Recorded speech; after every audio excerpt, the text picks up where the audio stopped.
Welcome back guys. Vishal Gupta आपका teacher. कैसे हो आप सब स्टूडेंट्स। इस वीडियो में मैं आपको जो आपका चैप्टर है final accounts of manufacturing entities का सीए फाउंडेशन कोर्स का अकाउंटिंग का चैप्टर उसको आज करवाने जा रहा हूँ। गाइस इसकी इंट्रोडक्शन में सबसे पहले ये आता है कि manufacturing entities generally prepare a separate manufacturing account. जो मैन्युफैक्चरिंग अकाउंट है वो मैन्युफैक्चरिंग ऑर्गेनाइजेशंस जो है वो बनाती हैं as a part of their final accounts. वो उनके फाइनल अकाउंट्स का एक पार्ट होता है in addition to trading account, profit and loss and balance sheet. जबकि ट्रेडिंग फर्म या जो बाकी कंसर्न हैं, चाहे वो सर्विस वाली हैं चाहे वो ट्रेडिंग एक्टिविटीज़ वाली हैं, वो trading account, profit and loss और बैलेंस शीट तो बनाती ही बनाती हैं, लेकिन मैन्युफैक्चरिंग एंटिटीज़ को एक अकाउंट और बनाना पड़ता है, manufacturing account. The objective of preparing manufacturing account is to determine manufacturing cost. ये डिटर्मिन करना कि मैन्युफैक्चरिंग कॉस्ट कितनी आई है ज़ाहिर है फिनिश गुड्स की, for assessing the cost effectiveness of manufacturing activities. और ये असेस करने के लिए, ये देखने के लिए कि उनकी मैन्युफैक्चरिंग एक्टिविटीज़ है वो कितनी इफेक्टिव रही हैं। So manufacturing cost of finished goods are then transferred from manufacturing account to trading account. तो इस तरीके से जो manufacturing cost of finish goods की वो कहाँ ट्रांसफ़र कर दी जाती हैं, ट्रेडिंग अकाउंट में उसके बाद। राइट स्टूडेंट्स, चलिए तो अब हम डिस्कस करते हैं कि इसका पर्पस क्या होता है बनाने का। It shows the total cost of manufacturing the finish products and set out in detail with appropriate classification the constituent element of such cost। और उसको अच्छी तरह कॉस्ट को क्लासीफाई करना भी हम देख लेते हैं, क्योंकि क्लासीफाई करने के बाद ही हम ये जान पाएंगे कि किस कॉस्ट को हमें कंट्रोल करने की ज़रूरत होती है। ठीक है जी, टू रिड्यूस आर एक्सपेंसेस और cost of the product. So second है, it provides detail of factory cost and facilitates reconciliation of financial books with the cost records and also serves as a basis of comparison of manufacturing operations from year to year।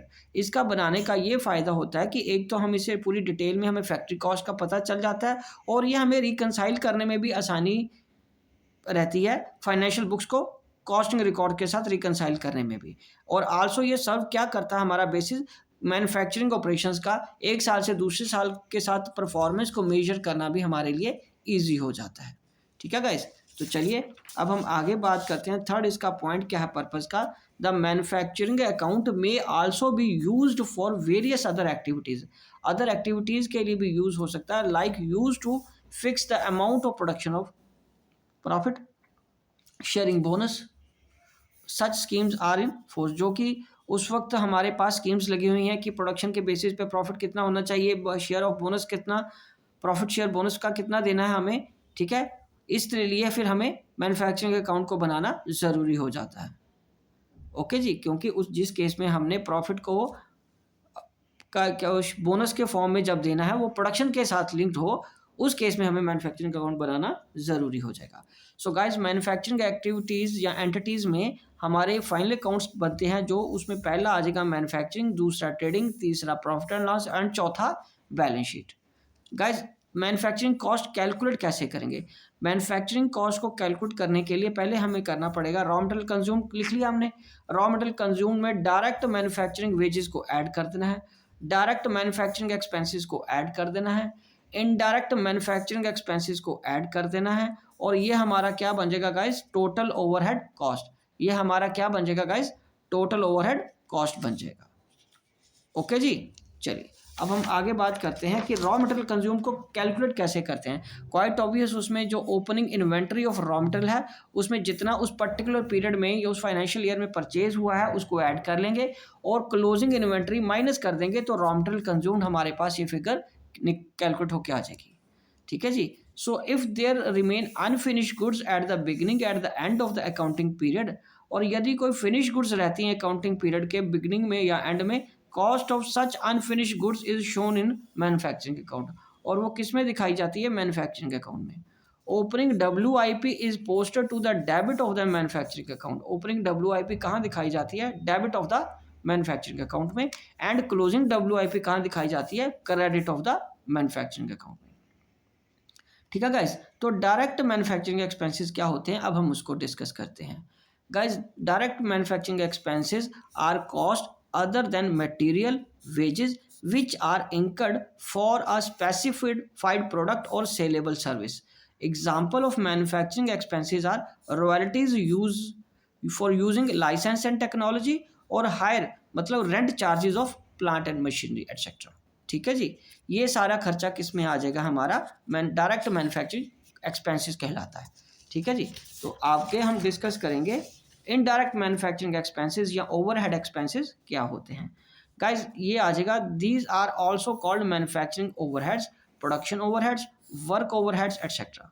Overhead is defined as total cost of indirect material, indirect wages and indirect expenses. Overhead क्या है, indirect material, indirect wages, indirect expenses. Indirect means which cannot be directly linked with production produced units. ठीक है जी, for example indirect material, items used for repair and maintenance, small tools, fuel and lubricants and oils. Indirect wages, indirect wages में क्या आ जाएगा guys, wages for maintenance of work, holding पे etcetera. और indirect expenses में कौन कौन सी examples हो सकती हैं, training expenses, depreciation of plant and machinery, depreciation of factory building, insurance premium of plant and machinery and equipments. ठीक है गाइस, चलिए तो ये थे एग्जांपल्स उसके। अब हम आगे बात करेंगे कि बाय प्रोडक्ट्स क्या होता है। सो गाइस बाय प्रोडक्ट में अब मैं आपको बताता हूँ, in most manufacturing operations the production of the main product is accompanied by the production of subsidiary product which has a value on sale, जिसकी वैल्यू है सेल पे। The subsidiary product is termed as a byproduct because its production is not consciously undertaken but result out of production of the main product। इसकी हम production करते नहीं हैं, ये उस मेन प्रोडक्ट का पार्ट निकलता है, इसके लिए कोई अलग से मेहनत नहीं करनी पड़ती, ना ही कोई एक्सपेंस इंकर करना पड़ता है, ना ही इसको प्लान करना होता है। So it is usually very difficult to ascertain the cost of the product, इसलिए इसकी कॉस्ट को डिटर्मिन करना मुश्किल हो जाता है। However it's value usually forms a very small percentage of the main product, हालांकि इसकी जो वैल्यू है वो बहुत कम होती है मेन प्रोडक्ट के परसेंटेज के मुकाबले। By product is a secondary product, this is produced from the same raw material which are used for preparing main product and without incurring any additional expenses from same products on process in which the main product or without incurring any additional expenses। ये तो मैंने आपको बता ही दिया, from the same production process in which the main product is produced, जिसमें main product produce हो रहा है। और एग्जाम्पल क्या है, जैसे बटर मिल्क मतलब lassi is a by product of a dairy which produces butter and cheese etcetera. Molasses मतलब जिसको हम जैगरी बोलते हैं, गुड़ बोल सकते हैं हिंदी में, is the by product in sugar manufacturing, ये शुगर मैन्युफैक्चरिंग का बाय प्रोडक्ट है। ठीक है गाइस, समझ लग गया बेटे आपको। चलिए अब हम आगे बात करते हैं। By products generally have insignificant value, इनकी वैल्यू बहुत इनसिग्निफिकेंट होती है as compare to the value of the main product. They are generally valued at net realisable value if their cost cannot be separately identified, यदि उनकी cost separately identified नहीं की जाए। So it is often treated as miscellaneous income, और इनको miscellaneous income की तरह treat किया जाता है। But the correct treatment would be to credit the sale value of by products to the manufacturing account. और इसको करेक्ट ट्रीटमेंट क्या होगा कि यदि हम मैन्युफैक्चरिंग अकाउंट के क्रेडिट साइड में इसकी वैल्यू को लिखते हैं, so as to reduce the extent, ताकि हमारी overall main cost of product, जो कॉस्ट है प्रोडक्ट मेन प्रोडक्ट की, वो कम हो जाए। सो गाइज ये है हमारा मैन्युफैक्चरिंग अकाउंट का फॉर्मेट। तो यहाँ पे हमारे पास ये बाय प्रोडक्ट आ जाएगा at net realisable value, by closing WIP, by trading account, अगर ये तो बैलेंसिंग फिगर जाएगी ना। ठीक है जी, उसके बाद ये पहले मटेरियल कंज्यूम्ड, इसमें ओपनिंग परचेज और क्लोजिंग करके इसकी एक एक्स फिगर यहाँ आ जाएगी, और बाकी ये सारा इसमें फिर ऐड हो जाएगा। डायरेक्ट एक्सपेंसेस, डायरेक्ट, हालांकि इसको आप डायरेक्ट भी यहाँ लिख सकते हो। ठीक है जी, जहाँ तो कैलकुलेट करके यहाँ लिख लो, फिगर यहाँ आ जाएगी। सपोज 1 लाख, ये लाइन लगाने की फिर आपको ज़रूरत नहीं पड़ेगी। ठीक है, to direct wages, to direct expenses, prime cost, to factory overheads, royalties, hire purchases, to indirect expenses, repair, depreciation, factory cost. ठीक है, टू ऑपरेशन WIP। तो ये मेन है direct expenses, factory overhead, indirect expenses, ये सारा कुछ इसी में ही कवर हो जाता है। ठीक है गाइज, तो ये एक बार आप मैन्युफैक्चरिंग अकाउंट का ये फॉर्मेट देख लीजिए। स्टूडेंट्स बहुत बार आपको क्वेश्चन में ऐसा भी आ सकता है कि आपको यूनिट्स भी दिए हो सकते हैं, तो आपको फिर यूनिट का कॉलम भी बनाना पड़ेगा। मैंने सिर्फ यहाँ वैल्यू का बनाया है, यूनिट का मैं अगले पेज पे आपको समझा भी देता हूँ। ठीक है जी, जब नंबर ऑफ यूनिट दिए हों जिस पर, क्योंकि अभी तक आपने जितना भी किया है trading account profit and loss, उसमें कहीं भी यूनिट्स की बात नहीं होती, क्योंकि वो मैन्युफैक्चरिंग एक्टिविटीज़ वाला नहीं था। इसमें मैन्युफैक्चरिंग एक्टिविटीज़ वाला है ये अकाउंट। ठीक है, तो इसमें प्रोडक्शन के यूनिट्स का भी हमें लिखना पड़ेगा यदि क्वेश्चन में गिवन होगा तो इसलिए मैंने अभी इसको सिंपल ही रखा है। मैं अगले पेज पे समझाता हूँ इसको।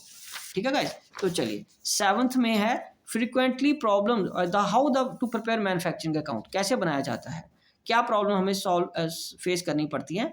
Frequently problems are set in which all the ledger balances are not given, सारे लेजर बैलेंसेज हमें वहाँ गिवन नहीं होते। Instead details are given regarding the number of items, हमें डिटेल गिवन होती है नंबर ऑफ आइटम्स की, स्टॉक की, क्वांटिटी मैन्युफैक्चर्ड एटसेट्रा की, and the figures for inventory sales etcetera would therefore have to be worked out independently, उनको independently हमें calculate करना पड़ेगा from the given data. Okay जी, जिस तरीके से हमें डाटा गिवन होगा। ठीक है गाइज, द फॉलोइंग रूल्स को हमें फॉलो करना पड़ेगा। Manufacturing account should have columns showing the quantities and values. आगे ना वही बात जो मैं अभी आपको बता रहा था कि ये वाला जो फॉर्मेट है इसमें हमें यूनिट्स का कॉलम भी डालना पड़ेगा।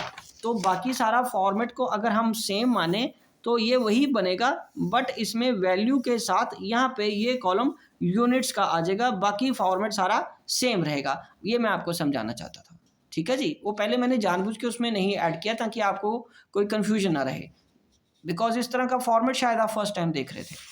राइट गाइस, चलिए so manufacturing account second point में क्या है, B point, manufacturing account will show the quantity of raw material in inventory at the beginning and at the and.